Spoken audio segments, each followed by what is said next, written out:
Qytetarët rrahin policët në Rinas, ngjarja mbahet e fshehtë. Një ngjarje rënd ka ndodhur brenda aeroportit ndërkombëtar Nën Tereza, ku disa qytetarë kanë dhunuar efektivët e policisë. Ngjarja bëhet më e rënd për faktin se aeroporti dhe policia kanë tentuar ta mbajnë të fshehtë. Pamjet që qarkullojnë janë filmuar në fillim të shtatorit, disa qytetarë duke dhunuar efektivët e policisë, ndërkohë që ndaj tyre nuk është marrë asnjë mas. Familja ishte duke udhëtuar drejt Turqisë. Një prej grave shoqëruar me fëmijë ka kërkuar të kalojë portën drejt avionit me prioritet, duke mos pritur në radhë. Kjo gjë është kundërshtuar nga stafi i aeroportit Nën Tereza, i cili ka shpjeguar zonjës se ky shërbim është me pagesë.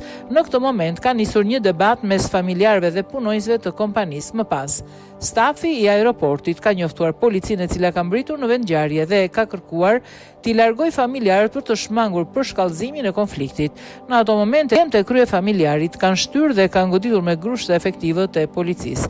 Jo vetëm kaq, por pas disa minutash, ata janë lejuar të vazhdojnë udhëtimin e tyre duke mos u proceduar apo shoqëruar në komisariat, ndërkohë që e gjithë ngjarja është mbajtur e fshehtë nga aeroporti